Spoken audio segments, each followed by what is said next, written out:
Hi, my name's Thea. This is my family, and yeah, we're all bald. This isn't a protest against something and not a challenge to society. Just recently, we had something bad happen, and now many people are afraid of this. That's exactly what I'm going to tell you about today. I'm sure my story will definitely touch your heart. It all started when I was about 14. Suddenly, I started losing weight. I was never overweight, so when my usual clothes started to hang on me like a shapeless bag, my mom immediately noticed.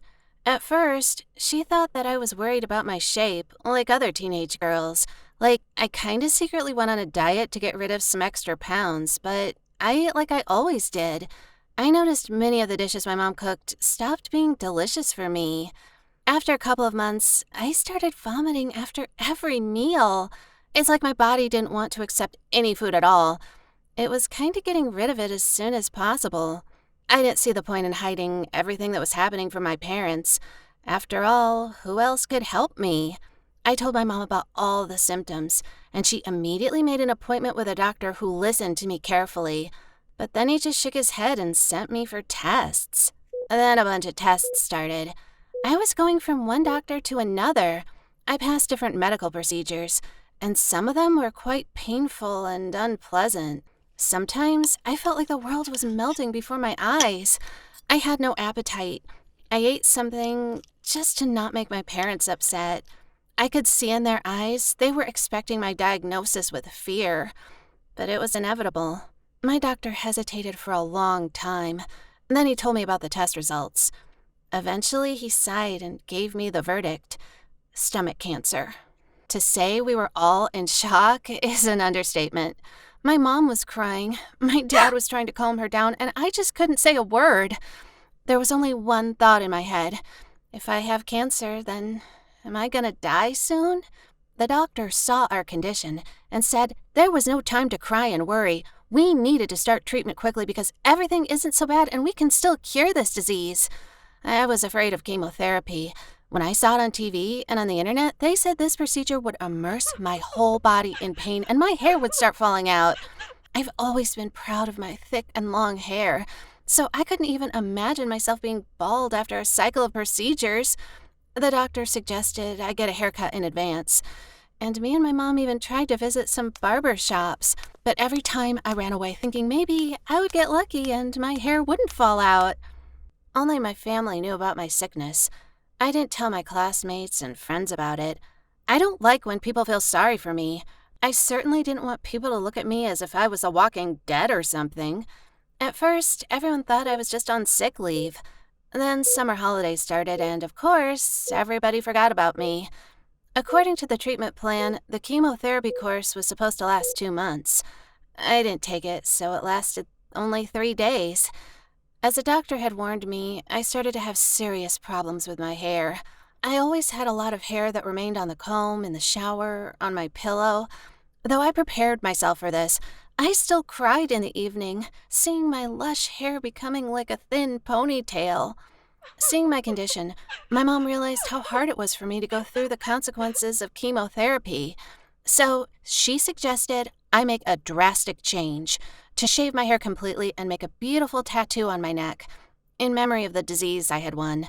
Of course, I was still fighting the disease, but after a couple of procedures, the doctor said I was in remission, which meant my body started to cure itself, and I was going to defeat cancer.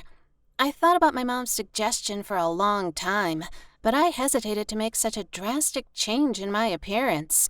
Every day I saw the trace of my previous hair in the mirror, and then one morning I woke up, started combing my hair, and realized there was almost nothing left to comb. I cried. Then I called my mom and asked her to come to the hospital with some clippers. I wanted her to do it because I would definitely not have the courage to go to the barber shop myself. My mom arrived in the evening, and she did it very quickly. I wasn't scared. Yeah, my reflection in the mirror was scary. At first, I thought I would look like an alien. Surprisingly, it wasn't so bad, and I even liked my new appearance. And I got a temporary tattoo, which my mom gave me. It added some audacity to my image. When the new school year was about to start, I had already been released from the hospital, and I was at home. The doc even allowed me to attend classes.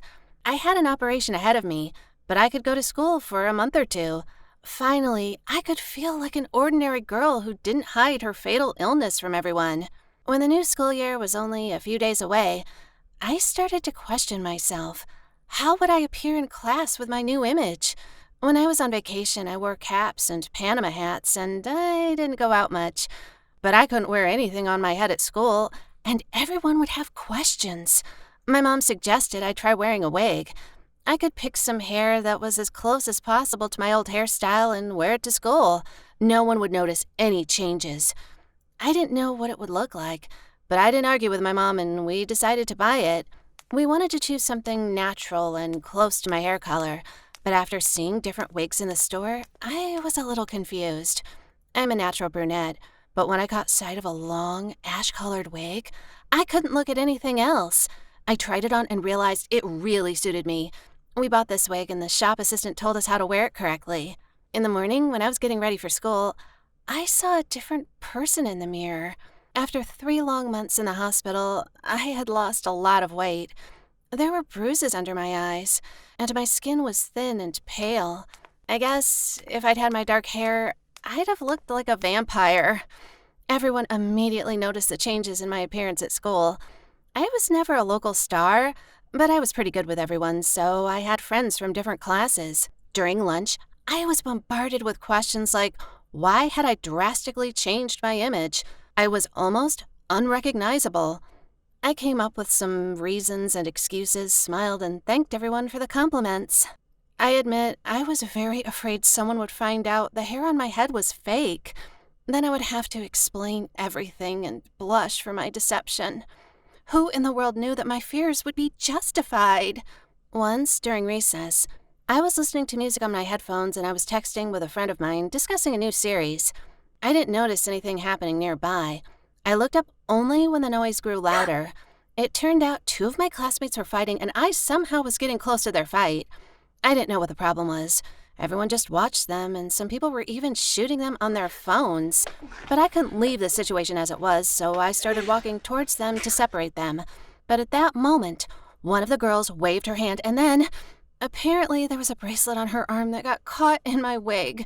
Of course, she didn't notice it, so she jerked her hand hard, and my wig immediately flew off, leaving me bald in front of the whole class. It was terrible. Everyone, even the girls who started the conflict, were so shocked. They stared at me in silence and I couldn't say a word. I was very ashamed, so I immediately ran out of the classroom and headed home. At that moment, I thought I would never go back to school because I had disgraced myself so much in front of the whole class.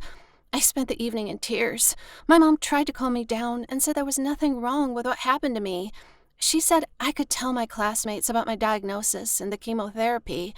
But the last thing I wanted was other people feeling sorry for me after everything that had happened.